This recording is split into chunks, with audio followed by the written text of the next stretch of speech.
All the social science data clearly show that ethnic conflict is a result of ethnic diversity.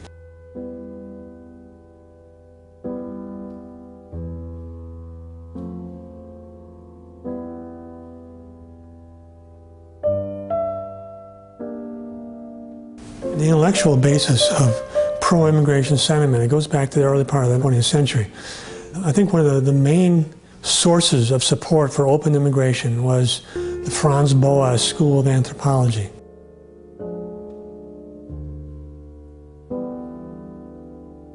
Franz Boas dedicated his life to the proposition that there are no racial differences, race is not important, that everybody's basically the same, that environment is everything. He did a famous study where he looked at the skull sizes of people who had immigrated to the United States from Europe and found that the skull sizes had changed once they got to America. They became very different.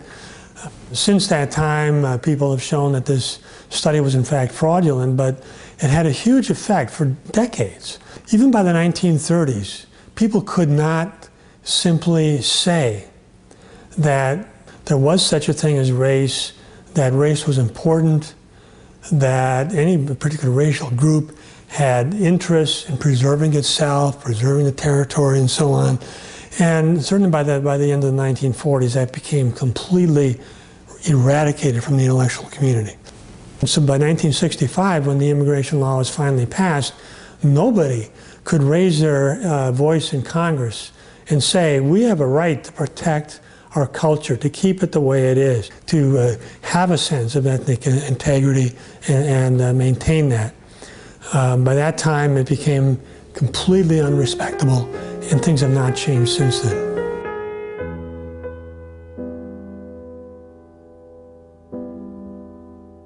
Well, immigration has been a divisive issue throughout American history.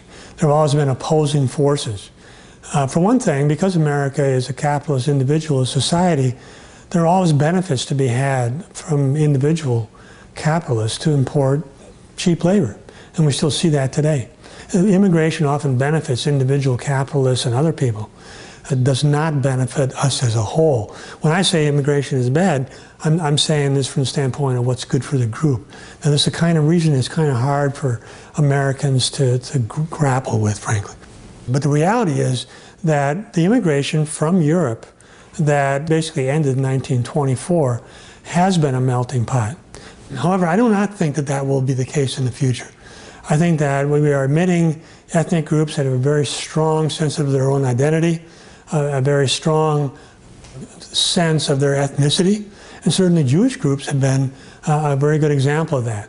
You do see more intermarriage now among young Jews, but certainly there is a powerful ethnic core of Jews that refuse to assimilate.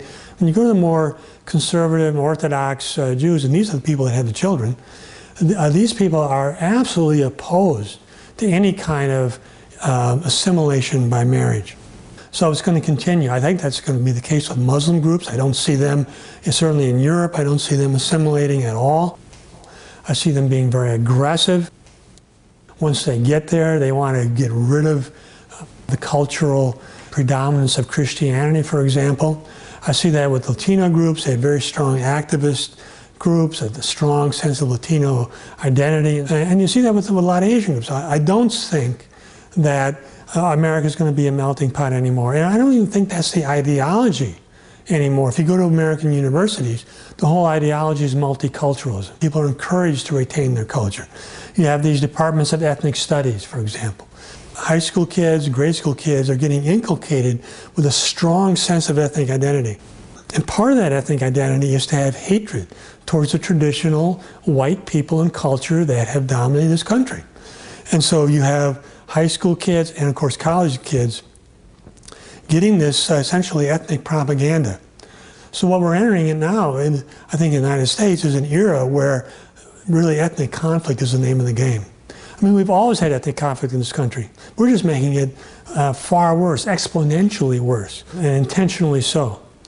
All the social science data clearly show that ethnic conflict is a result of ethnic diversity.